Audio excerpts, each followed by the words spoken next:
Pessoal, tudo bem com vocês? Eu espero que sim. Sejam muito bem-vindos aqui ao INSS. Mais um boletim da tarde de hoje. Eu sou Ana Paula e olha só, mudou tudo. 14º salário INSS, mais grana liberada. Inclusive, aumento, diferença de valores nas aposentadorias e pensões de vocês, hein? Essa semana vou trazer para você essa novidade sobre os novos valores de aposentadorias e pensões. Também vou trazer dúvida de inscrito do canal, que pode ser a sua dúvida esclarecida, então fique atento aqui ao vídeo.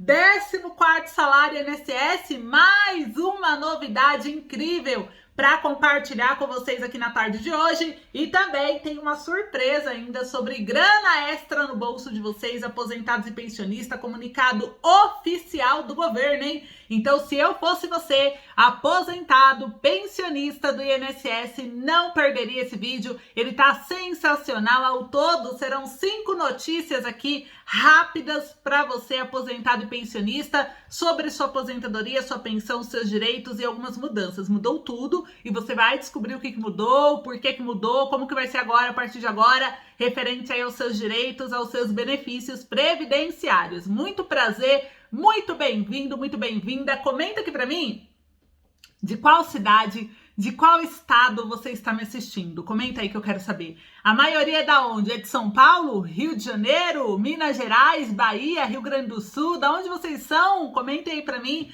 Como que tá o clima por aí? Tá chuvoso? Tá sol? Aqui em São Paulo, capital, deu um solzinho essa semana. Ela vai estar quente, segundo aí as previsões do tempo. Vamos acompanhar, né? E aí, por aí tá como na sua cidade? Comenta aí pra mim. É um enorme prazer ter você aqui com a gente, tá bom? Muito obrigada.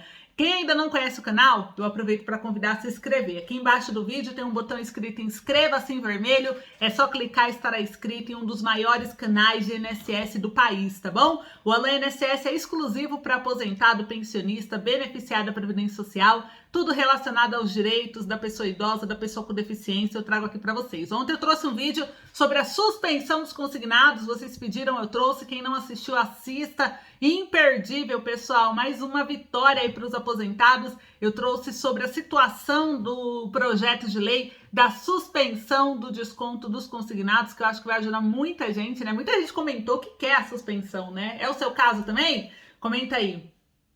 O governo fez algumas mudanças, né? Começou com a questão da margem social de 5%. Teve gente que perguntou, e a margem de 5%? Já tá aprovada, gente. Já tem gente que já usou a margem ainda. Você já usou essa margem que o governo prorrogou até o final desse ano de 5% ou ainda não? Comenta aí pra mim. Deixa aí nos comentários. Quem é BPC Loas? BPC Loas, desde março, já pode contratar empréstimo consignado, tá? Então, se você é beneficiário do benefício BPC Loas, benefício de prestação continuada, você é maior de idade, tem de 21 a 73 anos de idade, não possui representante legal, você é o seu próprio representante, né? É alfabetizado, você não tem empréstimo e quer fazer empréstimo? Eu vou deixar o link do WhatsApp aqui direto para vocês, que é um atendimento exclusivo para quem é do BPC e precisa contratar empréstimo consignado com segurança e taxas baixas, tá? Então não perca, é indicação de minha confiança. O link tá aqui no primeiro comentário. Clica, você vai falar no WhatsApp com a atendente, que é do canal do Alô INSS. Geralmente é a Juliana que atende vocês. Ela vai estar atendendo aí, esclarecendo os pontos sobre o empréstimo. Vai estar perguntando para você, né, se você atende os critérios. Responda certinho para que ela consiga te encaminhar para a financeira e você possa concluir a sua contratação do empréstimo consignado, tá? Então tá aí o link de indicação para vocês, mas bora lá agora para as notícias. Quem não é inscrito no canal, se inscreva, porque esse é um canal exclusivo de aposentado pensionista, de direitos previdenciários e também sobre outros direitos que não são previdenciários, mas que abrange você, aposentado, pensionista, idoso, pessoa com deficiência. Então, se você quer ficar por dentro de tudo, que você pode ter direito a ter acesso, usufruir da lei que existe a seu favor, se inscreva no canal para você receber os conteúdos de graça. Não paga nada, não paga R$1, tá? É só clicar no botão se inscrever aqui embaixo, deixar o like no vídeo, compartilhar com seus amigos e familiares, que você fará um bem muito grande para essa comunidade que só vem crescendo, que é uma rede de apoio para ajudar o público idoso, o público aposentado, pensionista, tá bom? Bora lá! Primeiro aqui, regra do aumento salarial de aposentados e pensionistas. Agora em 2022 o salário mínimo pode ter um novo reajuste, pessoal. E olha só, você sabe como que o valor do salário mínimo é definido e por que que ele não é de R$6.000, conforme a pesquisa do IBGE lançou? Vocês viram a última pesquisa do IBGE? O salário mínimo ideal para uma família de 4 pessoas no Brasil viver de forma tranquila, deitar a cabeça no travesseiro sem se preocupar com conta, deveria ser de, no mínimo, R$6.000 para sustentar uma família de 4 pessoas. Mas por que que o salário mínimo não é 6.000? O que que acontece? Você sabe a fundo por quê? Eu vi uma notícia aqui e eu achei interessante. Eu vou ler para vocês um trecho e já falar em seguida sobre essa votação do Congresso que pode mudar tudo o destino do valor do salário mínimo no Brasil, começando agora pelos aposentados e pensionistas que são impactados também diretamente com a alteração desse valor, tá? Olha só o que diz a notícia, eu vou trazer só um trechinho para não ficar muito longo, tá? Mas olha só, o salário mínimo no Brasil hoje, ele é de R$1.212. Segundo cálculos do DISE, que é o Departamento Intersindical de Estatística e Estudos Socioeconômicos, ele divulgou que em abril o salário mínimo deveria ser de R$6.394 para suprir as necessidades básicas de uma família de 4 pessoas. O salário mínimo oficial ele é determinado por lei, ele abrange todo o território nacional, incluindo trabalhadores rurais e urbanos, mas por que que ele não chega a esse valor do DISE, né? Como que ele é determinado? Os fatores econômicos determinam o valor, tá, pessoal? O salário mínimo ele é determinado por alguns fatores econômicos e também políticas sociais. No Brasil, por exemplo, até 2019, eles levavam em consideração o produto interno bruto, que é o PIB, do ano anterior, e a inflação no país, de acordo com o Índice Nacional de Preços ao Consumidor, que é o INPC, do mesmo período, né? E a partir de 2020, ele passou a ser reajustado apenas pelo INPC. Quem disse isso foi o advogado Francisco de Assis Brito. Ele é sócio da área trabalhista do escritório Siqueira Castro. E ele disse o seguinte: cada país determina uma regra sobre o seu salário mínimo. A do Brasil foi criada em 1940, no governo do Getúlio Vargas, e o objetivo era dar condições às famílias de comprar o mínimo de alimentos e manter outros gastos, como moradia e transporte. E ao longo dos anos podem ocorrer perda do poder de compra por causa da inflação, que nem sequer é reposta, né? E os especialistas dizem que a economia do país, ela limita os aumentos. Nem as empresas, nem o governo conseguiram manter os gastos com um salário mínimo muito alto, né? Empresas demitiriam se o salário fosse maior. Para os analistas, um aumento considerável no valor do salário mínimo acarretaria em mais demissões, pois as empresas não teriam dinheiro para pagar os funcionários. O dilema do salário mínimo é que, caso ele seja muito baixo, precariza as relações do trabalho. E um salário mínimo muito alto tem o mesmo efeito, por causa das demissões e da informalidade de trabalho. Diz o economista Marcelo Neri, que é da FGV, né? A informalidade é a contratação de trabalhadores sem carteira assinada. Nesse caso, a empresa evita pagar o salário mínimo. Para Paulo Feldman, professor da economia da USP, ele diz que é possível aumentar o salário mínimo somente quando a economia está bem, porque isso evitaria demissões. O aumento do salário mínimo foi muito grande entre 2007 e 2010. E isso foi ótimo naquele momento, pois o desemprego estava em queda e o consumo estava aumentando. As empresas tinham condições de pagar seus funcionários, mas foi um momento econômico muito diferente do atual. O salário também impacta as contas públicas. O salário mínimo não afeta só as empresas privadas, mas vários gastos públicos estão ligados a ele, como aposentadorias do INSS, benefícios sociais para famílias pobres, BPC-LOAS, né? E o salário mínimo tem um grande impacto sobre a Previdência Social, porque o rendimento dos aposentados também é regulado pelo seu valor. Quando aumenta o salário mínimo, o governo é obrigado a aumentar o valor da Previdência Social.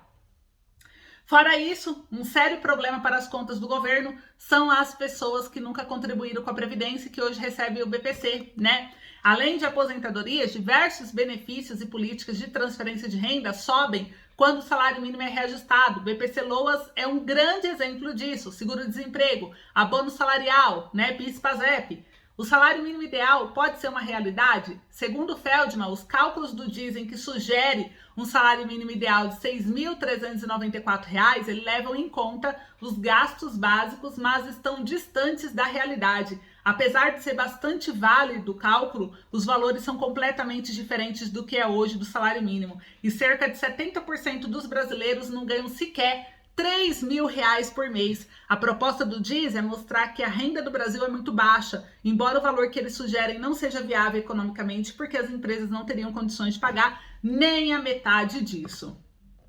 As alternativas para a situação? Não há uma solução fácil e rápida quando se fala em aumento do salário mínimo sem ter uma contrapartida, o crescimento do desemprego e a alta inflacionária. Mas os especialistas analisam os diversos fatores econômicos envolvidos nessa questão. Para se chegar a um patamar de salário mínimo mais digno, sem ter como consequência esses efeitos colaterais, seria necessário aumentar a produtividade de modo proporcional, o que depende, entre outros fatores, de políticas públicas capazes de alavancar a economia, reduzindo desigualdade social, começando pela melhoria na educação e buscando uma maior qualificação da mão de obra. Para Juliana Inhas, coordenadora do curso de economia do INSPER, a primeira medida seria o governo ajustar a dívida pública e controlar a inflação. O governo precisa analisar os problemas estruturais da economia com bastante atenção, e é só resolvendo essas questões que o Brasil vai crescer economicamente, e é crescendo economicamente que vamos ter condições de pagar um salário mínimo maior, né? Então tá aí a matéria sobre o salário mínimo explicando por que ele não é R$ 6.000. Então a gente viu que tá longe de acontecer, é praticamente impossível, né, dizer que o salário mínimo seria R$ 6.000 esse ano, que segundo o IBGE seria o ideal, mas ele tem condições de ter um aumento maior do que R$ 1.212, tanto que o governo já enviou a proposta dele, vai ser quase R$ 1.300 no próximo ano, o salário mínimo, na Lei de Diretrizes Orçamentárias, mas esse ano, assim como em 2020, corre o risco do salário mínimo ter um aumentinho aí. Ele pode, de repente, chegar em 1.300 ainda esse ano, devido às emendas que foram incluídas dentro da medida provisória que alterou o valor do salário mínimo para 1.212 e que vai ser votado a qualquer momento. Pode ser ainda essa semana ou na próxima semana. Então, fica ligado no canal para você não perder as novidades, porque eu estou acompanhando, o Congresso voltou a trabalhar. Assim que tiver uma novidade sobre isso, eu vou correr aqui no canal e eu trago para vocês o vídeo. Então, por isso que é importante se inscrever para receber as notificações assim que eu postar um vídeo novo no canal, combinado? Agora eu vou responder a dúvida de um inscrito do canal e é o João Bola. João Bola, tudo bem com você? Muito obrigada pelo envio aqui da sua mensagem, da sua dúvida, que a sua dúvida pode ser a dúvida de muita gente. E olha só, né? Esse aposentado de Minas Gerais mandou essa mensagem pra gente. Como eu faço para fazer a contribuição única no valor do teto máximo da Previdência para aumentar a minha aposentadoria? Eu tenho 92 anos de idade, eu sou de Bocaiúva, Minas Gerais. Um beijo para todos de Bocaiúva, Minas Gerais. Um beijo aí pro nosso querido João, né? Aposentado, 92 anos de idade, tá aqui assistindo ao INSS e deixou essa dúvida que eu vou responder, né? Para vocês entenderem essa pergunta do João, é necessário você entender que existe na lei, por causa dessas reformas que eles fazem sem estudar direito, vai surgindo brechas, oportunidades a seu favor. A gente sabe que a reforma da Previdência ela veio para prejudicar o trabalhador, não para ajudar, né? O ideal que o governo quer fazer é cada ano que passa, né, a reforma dificultar mais o seu acesso à aposentadoria. Porém, ele aperta de um lado, mas sempre surge uma brechinha de outro lado que você pode usufruir a seu favor, que é o que o João quer saber. Como que faz uma contribuição única para ele poder aumentar o valor da aposentadoria dele, né? Então eu vou trazer para vocês, porque isso que ele está falando se trata, pessoal, do milagre da contribuição única. Foi apelidado assim, essa brecha na lei que te permite, com uma única contribuição, depois do ano de 94 para cá, no valor do teto, ter um valor até, de repente, triplicado da sua aposentadoria atual, da sua pensão atual, né? E aí o que acontece? Após a reforma da Previdência, é possível triplicar o valor da sua aposentadoria com uma única contribuição feita de forma correta sobre o teto do INSS. Em alguns casos, talvez não seja possível triplicar o valor da aposentadoria, mas também pode ser possível aumentá-la bastante com essa única contribuição. Porém, nem todo mundo tem direito ao milagre da contribuição única. Existem alguns critérios e o milagre da contribuição única só é aplicável em algumas situações que são bem específicas, mas que pode ser a sua, né, em razão da nova regra do cálculo do valor das aposentadorias. Então eu vou explicar como que funciona e você vai entender se você atende ou não, tá, João? Porque não tem como eu falar para você faz isso, porque eu não entendo o histórico, o seu processo de aposentadoria. Então eu vou explicar como que funciona, você vai entender e aí você vai associar. Ah, tá, então eu atendo o critério. Não, eu não atendo o critério, tá? Mas antes de fazer qualquer contribuição, eu aconselho você procurar um advogado previdenciário especialista em contribuição única, tá? Porque não é qualquer advogado previdenciário que entende disso daqui, tem que ser um especialista que já pegou casos sobre isso, porque senão você corre o risco de pagar a contribuição e não atender o critério, não entrar. O que vai fazer? Você vai perder dinheiro, porque o INSS não devolve valor de contribuição, tá? Então, cuidado, sempre procurem um advogado, pessoal, antes de fazer isso, porque a gente tá falando de uma mudança que pode mudar a sua vida, mudar o valor da sua aposentadoria, mas que você também pode perder dinheiro se você não aplicar da forma correta, tá?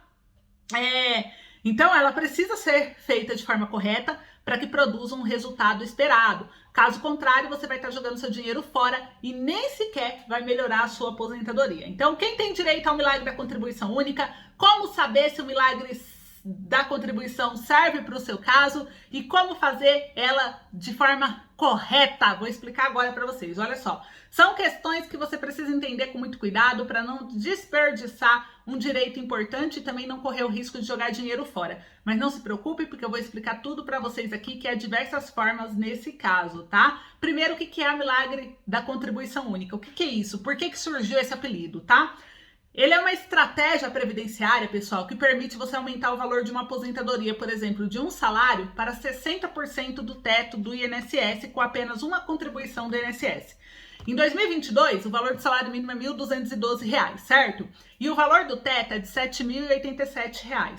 60% do teto do INSS é equivalente a R$ 4.252. É disso aqui que poderia chegar a sua aposentadoria, a R$ 4.252, tá? Portanto, com apenas uma única contribuição, você pode aumentar uma aposentadoria que hoje é de R$ 1.212 para R$ 4.252 esse ano, né? Mas isso só é possível se você realmente tiver direito a um milagre da contribuição única. Ou seja, não é possível aplicar para todo mundo, né? Apenas alguns contribuintes têm direito. E em sua forma plena, pessoal, você pode aumentar sua aposentadoria para até 60% do teto do INSS com o milagre da contribuição única, né? Então, olha só como que vai funcionar. Olha só, vou explicar aqui. Se você aplicar de forma correta, você também pode aumentar o valor da sua aposentadoria em 50% ou mais. Tudo vai depender do histórico previdenciário de cada contribuinte e de uma análise detalhada de cada caso. Por isso que eu recomendo sempre a contratação de um advogado previdenciário, tá?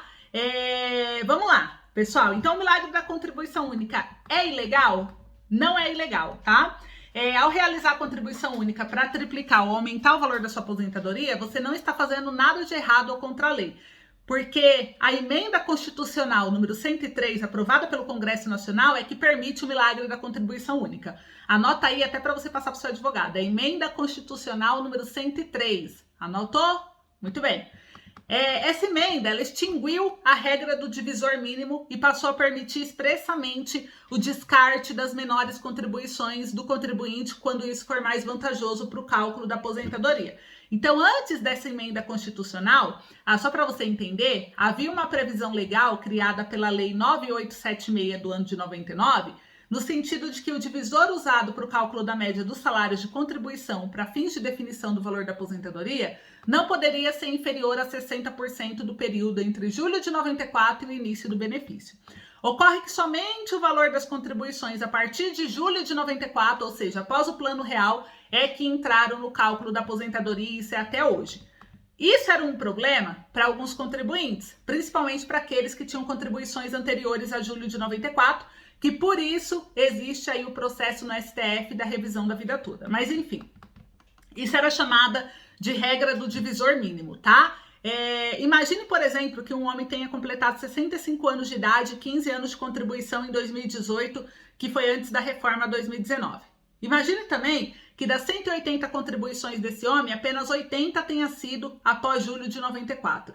Ou seja, todas as suas primeiras 100 contribuições ocorreram antes de julho de 94. Com base na regra do divisor mínimo, o INSS deveria somar 80% das maiores contribuições desde julho de 94 para cá, que seria 64 contribuições que ele tinha nesse exemplo. Se você dividir por 108, que é o total de contribuição que ele tinha, né, durante a vida, isso equivale a 60% de 180. O que significa, pessoal, que cada uma das 80 contribuições que entraram na conta tenham sido sobre o valor de 2 mil. Isso é uma suposição, tá? Ao dividir a soma das 64 contribuições, daria 128 mil. Por 108, a média dele seria de R$ 1.185, um valor muito abaixo do histórico contributivo dele, sendo que a média de contribuição dele era de R$ 2.000. Então, se aposentar com 1.185, ele está perdendo quase R$ 900, né? Quase R$ 1.000, vamos dizer. Então, felizmente, essa emenda constitucional 103 acabou com essa regra. E aí, esse lado possibilita o descarte de menores salários de contribuição. O fim da regra do redutor mínimo permite você fazer uma única contribuição, porque vai pegar a sua maior contribuição para pagar 60% do seu salário, tá? Então, é isso que é o milagre da contribuição única, tá, pessoal? E muita gente fica com dúvida, mas tem outros detalhes também. Quem tem direito ao milagre da contribuição única?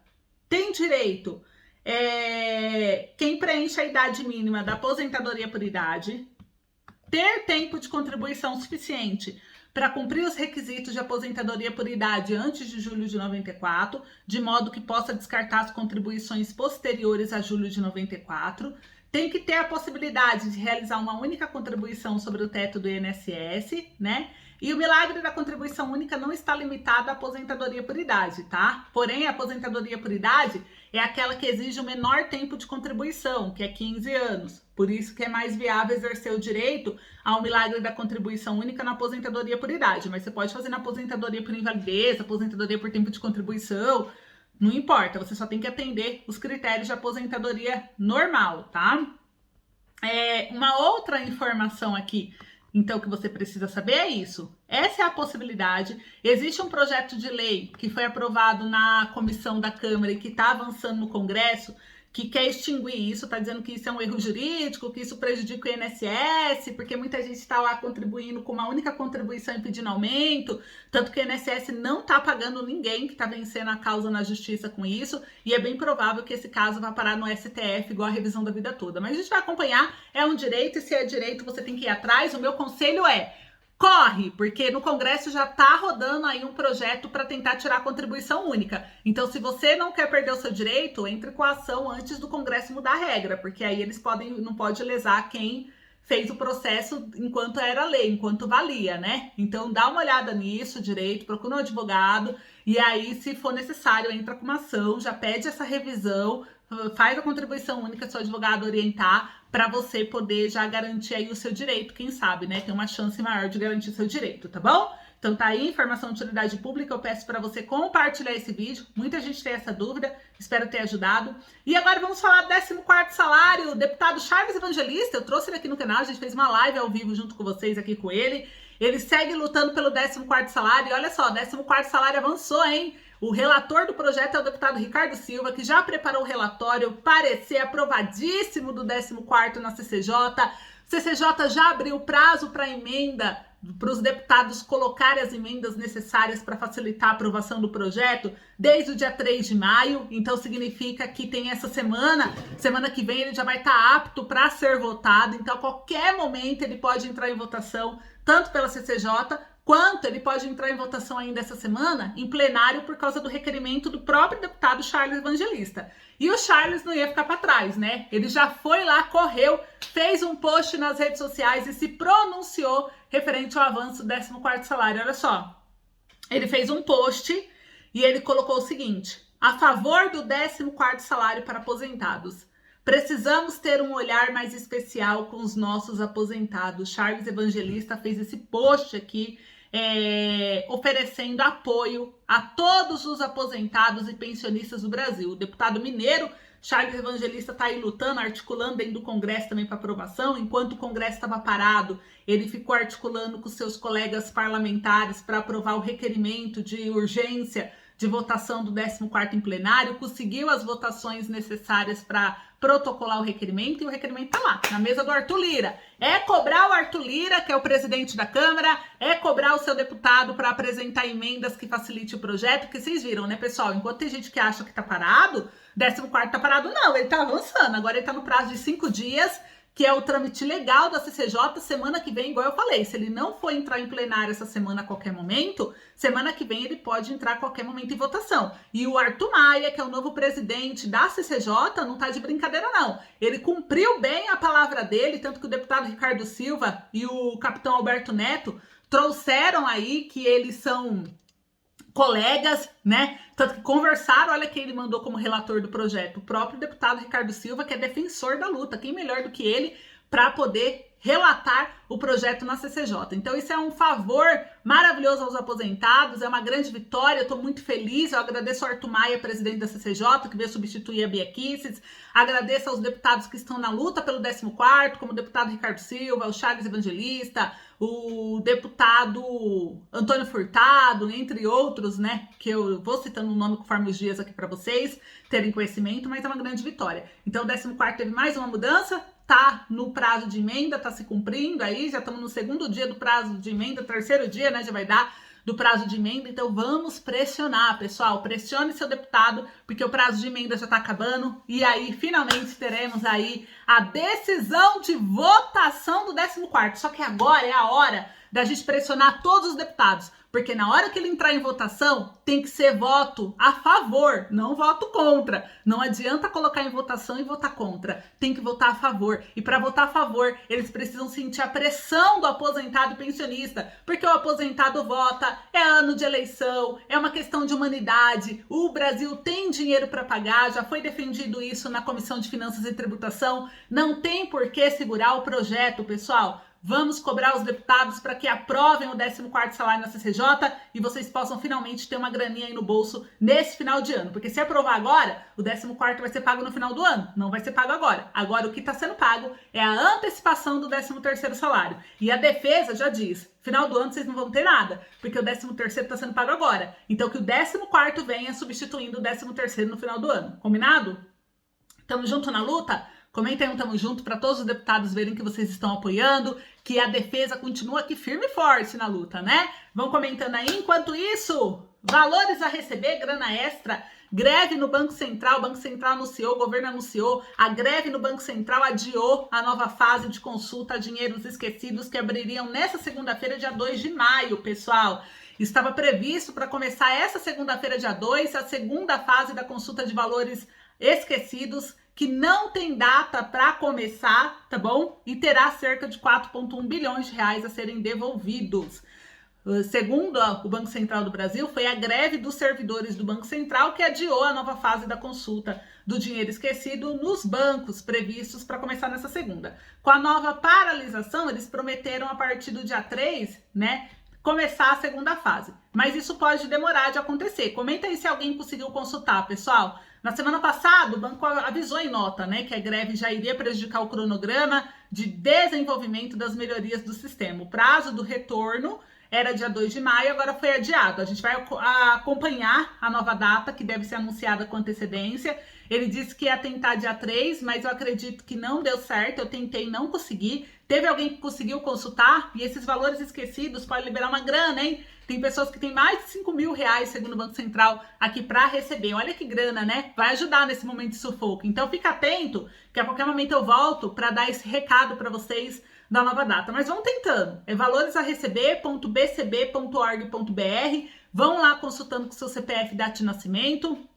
Eu vou consultando por aqui também. Assim que liberar, eu vou trazer um vídeo para vocês dizendo aí, ó, liberou, já podem consultar, porque vai ter uma grana extra aí nesse mês de maio, né? O governo já tá pagando a revisão do artigo 29, começou agora em maio, Tá vindo aí, vai vir a segunda parcela do 13º. Tem gente que essa semana ainda tá recebendo a primeira, mas no final do mês começa a receber a segunda parcela do 13º salário antecipado. É revisão do artigo 29. Quem é aniversariante de maio pode sacar FGTS, né? O saque FGTS emergencial também que tá sendo liberado de até R$1.000. É PIS, PASEP, é uma série de granas, são mais de 9 granas aí que está sendo liberado pelo governo, e aos poucos eu vou trazendo para vocês para não confundir muito a cabeça de vocês, mas é sinal de alegria, é grana extra sendo disponível, que é seu de direito, você tem que receber, e aqui você fica muito bem informado. Então se inscreva no canal, deixa o like, compartilha, um beijo, até a próxima.